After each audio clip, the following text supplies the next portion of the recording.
Hi. Okay. This is the second time I've given this presentation, and every time it's been in a cinema, which is not a normal thing for me, but there's something about this presentation, apparently. So I'm a final year PhD student at Birkbeck, the University of London.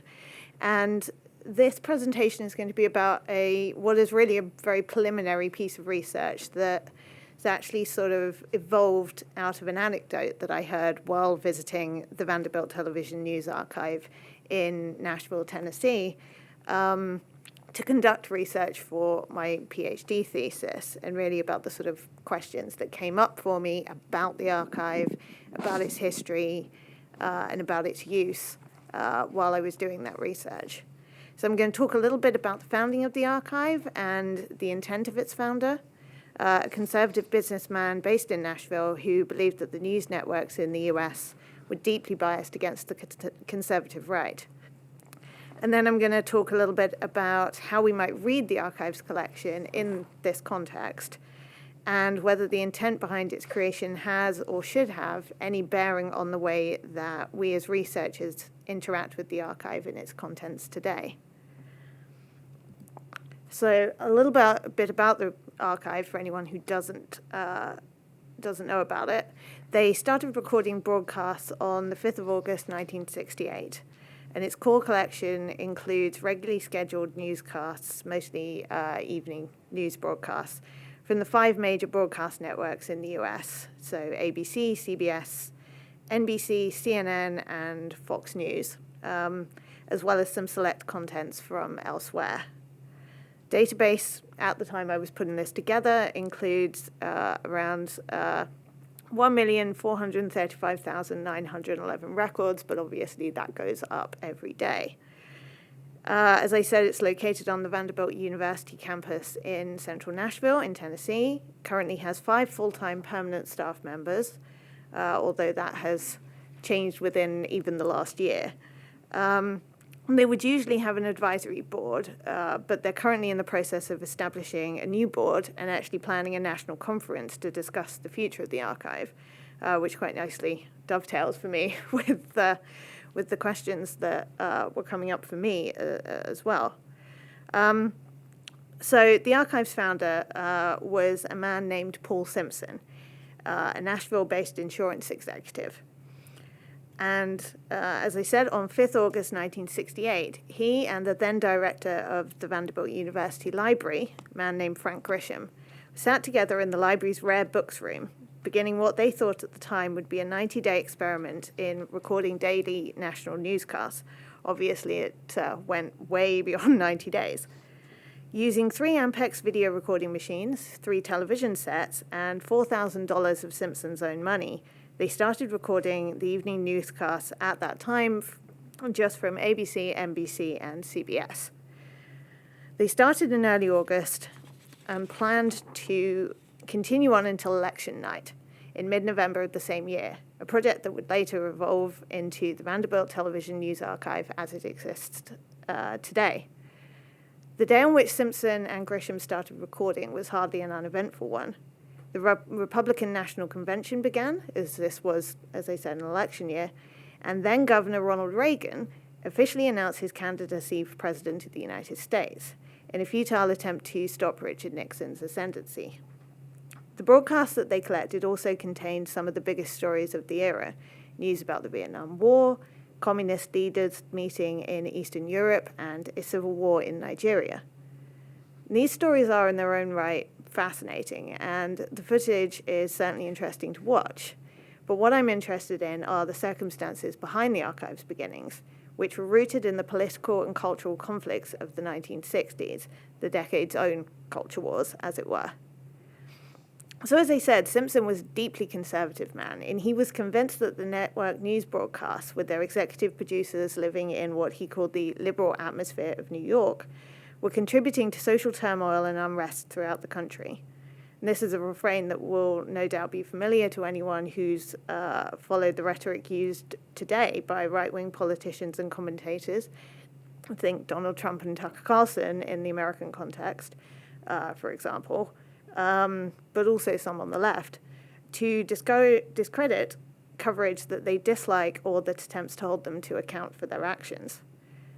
During a business trip to New York in March of 1968, Simpson toured each of the three networks, CBS, NBC, and ABC, and asked each one to see a broadcast from the previous month. And he quickly discovered that while the networks did record their broadcasts, they only kept them for 2 weeks, as it was too expensive for them to preserve them. Simpson, who considered nightly newscasts to be the closest equivalent America had to a truly national newspaper, which might very well still be true if it wasn't for digital news, was appalled. How could the networks be held accountable for their coverage if no record existed of their stories, segments, and analyses? And just got some quotes here from his book that really illustrate his approach here. Talks about the second most powerful force in the nation, that he believed news reports were having a detrimental effect on the social and moral climate of the US. Talks about controlled by the men in the liberal atmosphere. And interestingly, and I'll come back to this later, he talks about hoping that someone would study this material for the benefit of the national administration, the White House, the presidency, in other words, in determining what courses they should take as the leaders of the country. When he returned to Nashville after visiting the networks, Simpson pitched the idea for the archive to Frank Grisham, the library director with whom he ended up working on the initial recordings, and Vanderbilt's then chancellor, a man named Alexander Hurd. Between the three of them, they were able to convince the university's board of trustees to approve a short-term experiment.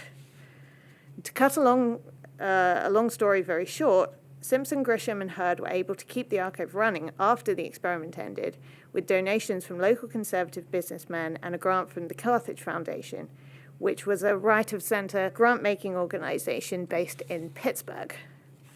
The archive's current funding comes from a variety of sources. They don't specify exactly what those sources are on their website. But it's worth noting that all the initial funding of the archive came from conservative sources, and that they received considerable support for the endeavor from the Nixon administration.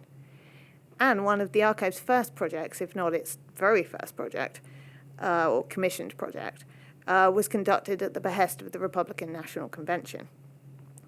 So in light of all of this, the question that I want to consider is, how should we, as researchers, read the archive's collection in the context of its founding? Should the intent behind its creation have any bearing on the way that researchers interact with the archive and its contents today? Simpson created the archive, at least in part, to prove a political point, and by his own admission, to help the national administration, which, as I said, was at the time Republican, not just to facilitate objective oversight of the news networks. So would the archive have looked any different if it had been founded by a researcher rather than an ideologue? Perhaps not. After all, he was working with Vanderbilt's librarian, who didn't share Simpson's political views, and they soon hired James Pilkington, an expert who had previously worked for the Methodist Publishing House, to develop the archive's indexing system. For his part, Simpson always claimed that the archive didn't involve itself in the content they recorded, beyond cataloging or indexing processes that were basic to the use of the material, although we cannot, of course, simply take his word for it. As we know, the way in which archival records are catalogued, indexed, edited, and contextualized by their curators can have a profound influence on the way in which content is perceived and understood. In the case of this specific archive, the recorded broadcasts aren't simply uploaded in their entirety. They're selected, recorded, labeled, transcribed, archived, and curated in a multitude of ways, each of which based on decisions made by a team of archivists and curators. Their political beliefs are not a matter of public record and may therefore impact upon their decisions in ways that are invisible to researchers. Furthermore, this team has changed, as I said earlier, and evolved over time, and we cannot easily account for the identities and political beliefs of past teams who may have thought differently to those working there today. Armed with this knowledge, there are a number of questions researchers might want to ask themselves when using the archive's collections, and these are the kind of questions that I was asking myself. Did Simpson's political views influence the contents of the archive and its indexing processes? If so, how? And how can we mitigate against this influence so that it doesn't impinge upon our own understanding of this material? What are the limits of the archive? Is there anything missing, and why? For example, limitations in equipment used in the early days of the archive meant that they occasionally missed part of a broadcast.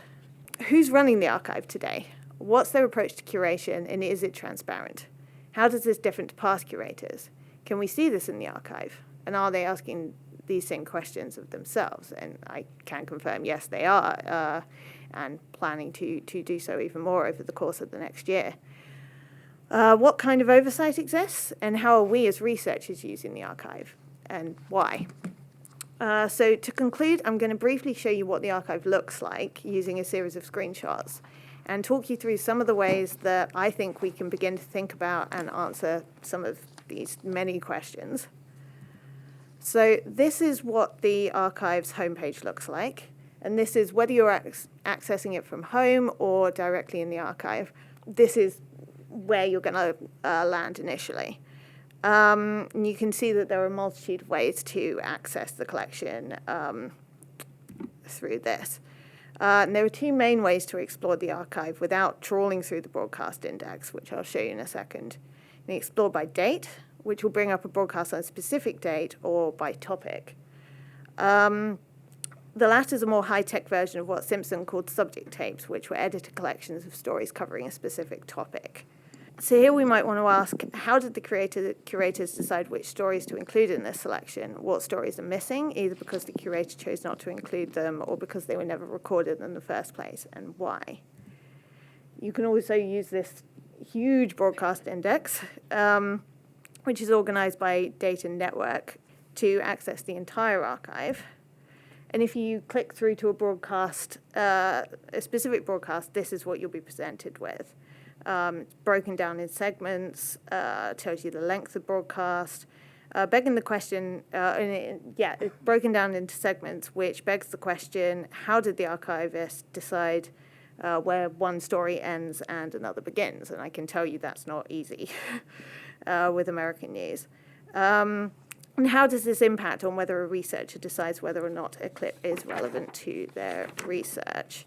And just to quickly wrap up, if you click through to a specific segment, this is one of the things that really interests me, you get one of two things. So you can have this top one, which just looks like the beginning of a transcription, or you can have this bottom one, which has clearly been edited, indexed, gives locations, names of reporters, names of people featured in the segment. So why are some edited and others not?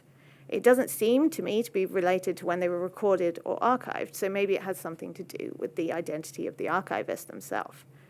Obviously, I have more questions than answers here, but it seems to me that clearly we need to be asking questions about the origins of the archives we use and the identities of the archivists and how those factors may influence both curation and the use of archives. Thank you. Thank you. Have you had contact with the archive itself, the people there, and for instance, looking at the policy documents or? So I haven't yet. I have had some contact there. Some contact. That's how I learned the story in the first place, was from chatting to one of the curators. And we sort of got into conversations about what they're going to be doing, but sort of going back and asking to see policy documents and to sort of talk to them about how they do things on a daily basis. That's next steps, I suppose.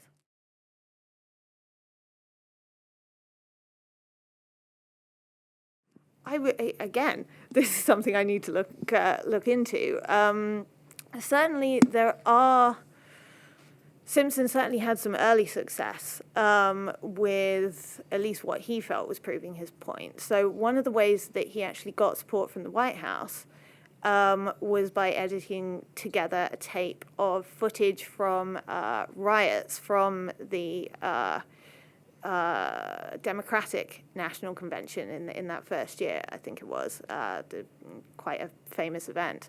And one of the things that he showed was that in editing together footage of the riots, one of the networks, I think it was NBC. I don't want to accuse the wrong network, but they showed the same footage of the same incident 3 different times from 3 different angles, but as if it was multiple incidents. And he certainly felt that this was blowing the sense of the violence out of proportion, which is quite interesting, really, because if anything, that would the protesters were actually left-wing. So in many ways, it would kind of contradict his point in a sense. But yeah, so certainly to begin with, one of the things I still need to look at is what other research has been done using the archive. But there is a very helpful page on their website that basically collects together all of the research that they've ever found or been given that uses the archive. So it is possible to find out.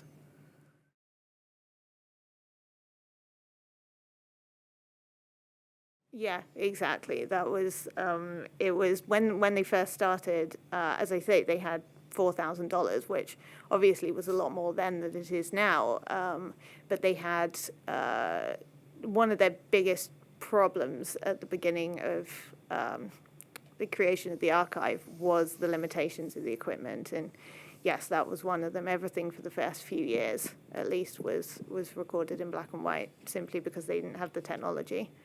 But it was one of the first things that they did, really, once they got grants, was to update their technology, because they wanted to be able to record in color and add timestamps and date stamps, and also to be able to more easily cut things together, because they wanted to make these subject tapes. So, yeah.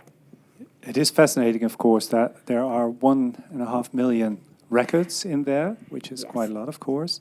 There are multiple channels. Some of them came into existence much later, of course, like CNN or Fox News. So it's also the history of television news in America. As compared to the Fiat IFTA archives, for instance, it's also interesting because you might call it a shadow archive, because most of the Fiat IFTA archives are related to national institutes, whereas this collection is from a different perspective.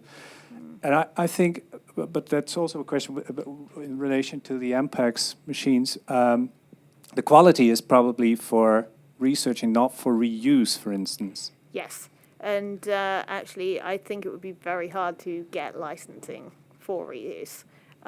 Because they don't own the copyrights. They do. Well, there's something of a dispute as to who owns the copyrights. Right. It was one of the major things that the networks tried to claim, because they were unhappy about the existence of the archive. One of the things that they tried to claim was that they had copyright, and this was a huge matter of dispute between them and Simpson, and actually resulted in new legislation being passed in order to keep the archive open.